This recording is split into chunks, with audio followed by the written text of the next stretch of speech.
नमस्कार। आज हम देखेंगे मानचित्र के बारे में। मानचित्र यानी मैप। मैप क्या है?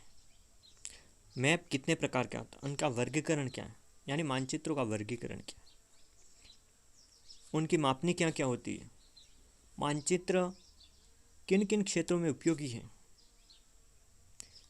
इन सभी बातों को हम आज देखेंगे। तो वीडियो को एंड तक ज़रूर देखना। साथ ही चैनल को सब्सक्राइब भी करना न भूलें। सबसे पहले चैनल को सब्सक्राइब कीजिए और नोटिफिकेशन में बेल आइकन को दबा दीजिए। शुरू करते हैं मानचित्र एक परिभाषा से कि मानचित्र क्या है। संपूर्ण पृथ्वी या तो पूरी पृथ्वी अथवा उसके किसी एक भाग को समतल कागज पर, किस कागज पर बनाना? समतल कागज पर। या तो पूरी पृथ्वी को या उसके किसी भाग को किस तरह बनाना? वैज्ञानिक अथवा कलात्मक विधियों। किस किस?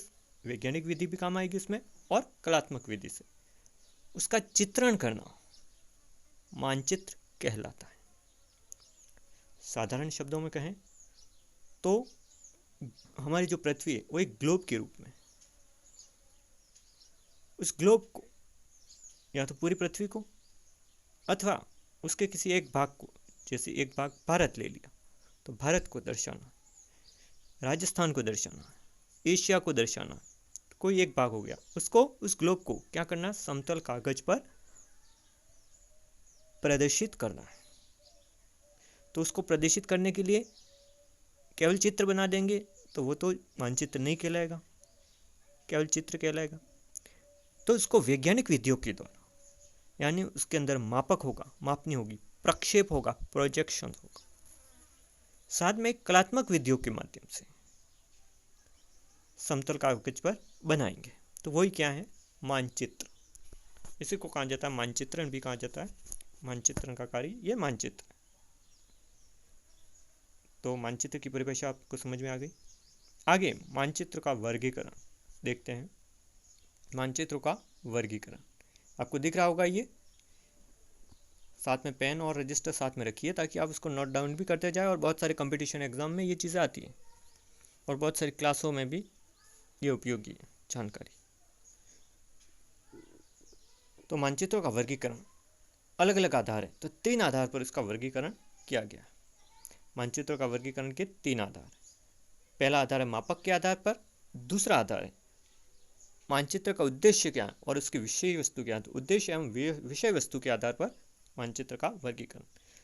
तीसरा है प्रदर्शन विधियों के आधार पर, किन किन विधियों के द्वारा उसको प्रदर्शित किया जाता है। तो उसका हम डिटेल में भी अध्ययन करेंगे। पहले एक टेबल ले लेते हैं कि मानचित्रों का वर्गीकरण किन किन आधारों पर। पहला आधार मापक के आधार पर 2 मापनियां हैं। मापक के आधार पर मानचित्र के 2 प्रकार हैं, उनका वर्गीकरण। पहला है बड़ी मापनी के मानचित्र, उसमें मापनी क्या होती है? बड़ी होती है, आगे उसका वर्णन करेंगे हम। दूसरा है छोटी मापनी, यानी बड़ी मापनी और छोटी मापनी दोनों के आधार पर मानचित्र बनेंगे। दूसरा आधार है उद्देश्य एवं विषय वस्तु के आधार पर। वो 3 भागों में बांट दिया। देखिए, उद्देश्य और विषय वस्तु बड़ा करके बता देता हूँ मैं। उद्देश्य एवं विषय वस्तु, ये देखिए 3 आधार: भौतिक अथवा प्राकृतिक मानचित्र, मानवीय अथवा सांस्कृतिक मानचित्र, और तीसरा है सैनिक उद्देश्य हेतु मानचित्र।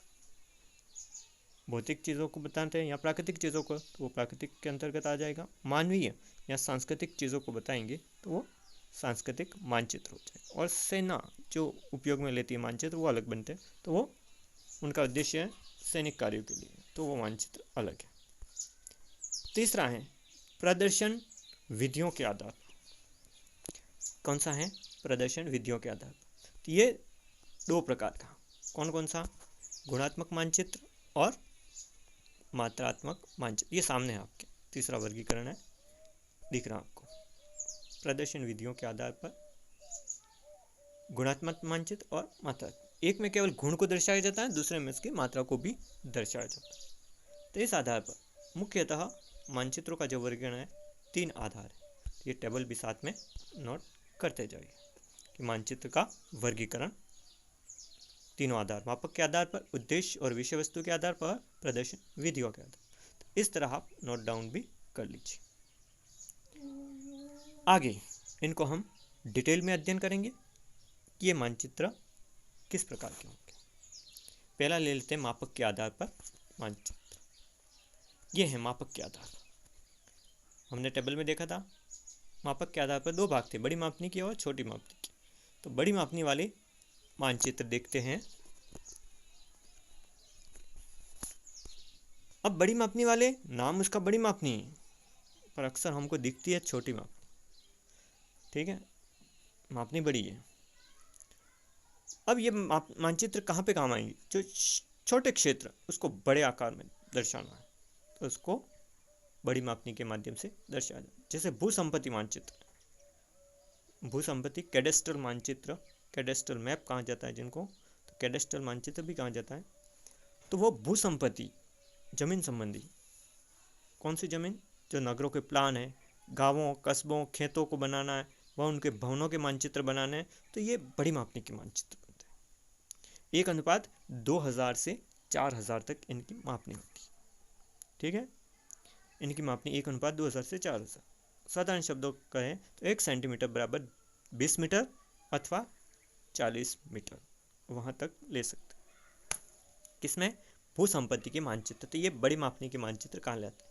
1:2000 और 4000। ये क्या आपको छोटा लग रहा है, लेकिन ये बड़ी मापनी के मानचित्र कहलाते हैं। दूसरा, छोटी मापनी के मानचित्र। कौन से? बड़ी मापनी के, और सेकंड है छोटी मापनी के। तो अभी बड़ी मापनी के ही पढ़ रहे हैं, उसमें सेकंड भाग है बड़ी मापनी का, स्थलाकृतिक मानचित्र। पहला कौन सा हो गया? भूसंपत्ति के मानचित्र। दूसरा है स्थलाकृतिक मानचित्र, टोपोग्राफिकल मैप कहा जाता है। अब ये कौन बनाता है? ये बनाता है भारतीय सर्वेक्षण विभाग, जो कि उसका कार्यालय देहरादून में स्थित है। तो ये इन मानचित्रों को बनाते हैं। अब इसमें प्राकृतिक और सांस्कृतिक दोनों तथ्यों को दर्शाया जाता है। ठीक है, स्थलाकृतिक मानचित्र के अंदर प्राकृतिक तथ्यों, भौतिक वस्तुओं के साथ साथ सांस्कृतिक तथ्यों को भी दर्शाया जाता है। भौतिक तथ्य कौन से हैं, यानी प्राकृतिक तथ्य कौन से हैं? उच्चावच, पर्वत, पठार, मैदान, झीलें, प्रवाह प्रणाली जिसमें है नदियां हैं, वन आदि को दर्शाया जाता है। तो ये प्राकृतिक। और सांस्कृतिक तथ्य कौन से हैं? कोई गांव है, कोई कस्बा है, नगर है, यहाँ परिवहन है, उनके मार्ग कौन कौन से हैं, सिंचाई के साधन कौन कौन से हैं, कृषि के क्षेत्र कौन कौन से हैं, ये सभी चीज़ें क्या है कि सांस्कृतिक, दोनों को मिक्स रूप में बनाया जाता है, मिश्रित। तो ये स्थलाकृतिक मानचित्र कहलाएंगे। प्राकृतिक और सांस्कृतिक दोनों तथ्यों को एक साथ प्रदर्शित किया जाता है। कौन करता है ये काम? भारत के अंदर भारतीय सर्वेक्षण विभाग है, सर्वे ऑफ इंडिया, देहरादून में इसका कार्यालय है। तो अक्सर प्रश्न आता है कि भारतीय सर्वेक्षण विभाग का कार्यालय कहाँ है? तो देहरादून में। और कौन से मानचित्र बनाता है? विशेष करके स्थलाकृतिक मानचित्र, उनका निर्माण वो करता है। इनका मापक होता है 1:25,000 से 10 लाख तक। 1:25,000 से 10 लाख तक ये मानचित्र इस स्केल पे बने हुए होते हैं।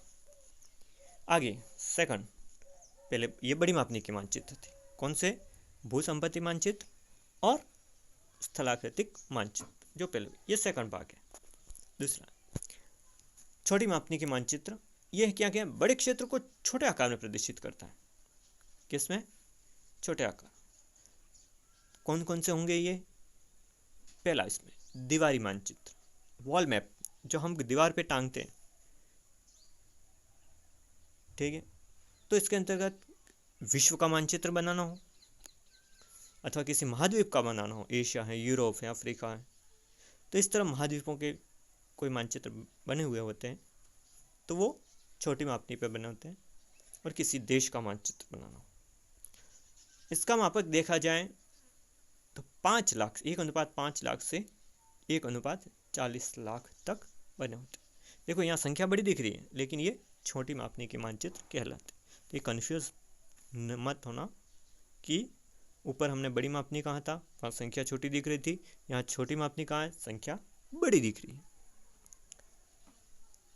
अब देखिए सेकंड है इसके अंदर, दीवारी मानचित्र हो गया दीवार पे टांगने का, और दूसरा है एटलस मानचित्र। एटलस जो हमारे, एटलस आपने देखी होगी किताब के रूप में होता है, विभिन्न प्रकार के मानचित्र बने हुए होते हैं उसमें, एटलस आपने देखी होगी। तो एटलस के जो छोटी बुकलेट के रूप में आता है, वहाँ पे मानचित्र बने होते हैं, तो वो यही मानचित्र होते हैं। कौन से? छोटी मापनी वाले मानचित्र। तो ये दो प्रकार के हो गए, दीवारी मानचित्र और एटलस मानचित्र। अगला, ये तो पहला भाग हो गया। अब दूसरा है उद्देश्य अथवा विषय वस्तु के आधार पर मानचित्रों का वर्गीकरण। तो उसमें पहला भाग कौन सा हमारा? भौतिक मानचित्र।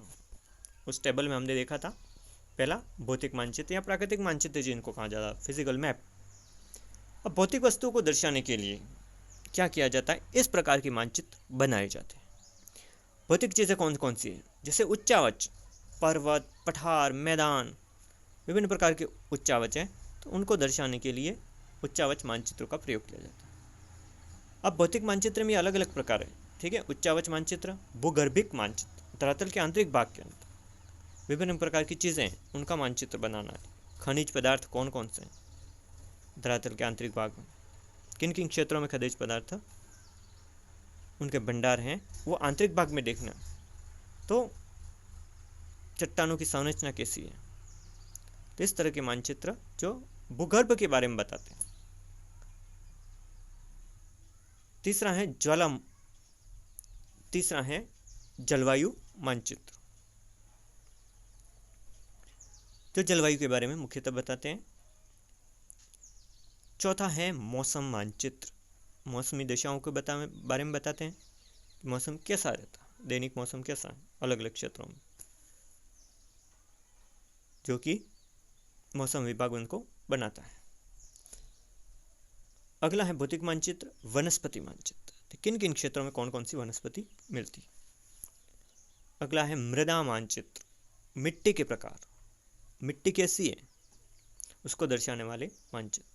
तीसरा है प्रवाह मानचित्र, किसी भी क्षेत्र में ड्रेनेज सिस्टम कैसा है, अफवाह तंत्र कैसा है, उसके बारे में। प्रवाह, नदियाँ कहाँ कहाँ हैं, कहाँ से उसका उद्गम होता है, उनकी सहायक नदियाँ कौन सी है, इन सब के बारे में मानचित्र बनाया जाता है। और आठवां है महासागरीय मानचित्र, महासागरों में बारे में, कहाँ पे कौन सा महासागर है, और महासागर में धाराएं चलती है, लहरें चलती है, तो उनके बारे में मानचित्र के ऊपर दर्शाया जाता है। महासागरीय जानकारियाँ उस पर प्रदर्शित की जाती है। महासागरों में भंडार कौन से हैं, उसके निक्षेप कौन कौन से आदि चीज़ें उसमें दर्शाई जाएगी। तो महासागर के बारे में कुल मिलाकर के जानकारी प्रदान करता है, तो वो होते हैं महासागरीय मानचित्र। इस प्रकार ये भौतिक मानचित्र हो गए। दूसरा है सांस्कृतिक मानचित्र, कल्चरल मैप्स, जिसके अंतर्गत जनसंख्या मानचित्र, जनसंख्या को दर्शाया जाता है। मानव प्रजातियों मानचित्र, प्रजातियाँ कौन कौन सी है, कहाँ पे निवास करती हैं। भाषा मानचित्र, भाषाएं कहाँ कहाँ कौन कौन सी बोली जाती है। राजनीतिक मानचित्र, राजनीति की संबंधित। आर्थिक मानचित्र, ठीक है। इस तरह ये सांस्कृतिक मानचित्र है। तीसरा है सैनिक मानचित्र, मिलिट्री मैप्स, ये केवल सेना के उपयोग में आते हैं। इन्हें कई मापों पर बनाया जाता है, 1:10 लाख, यहाँ 1:5 लाख आदि।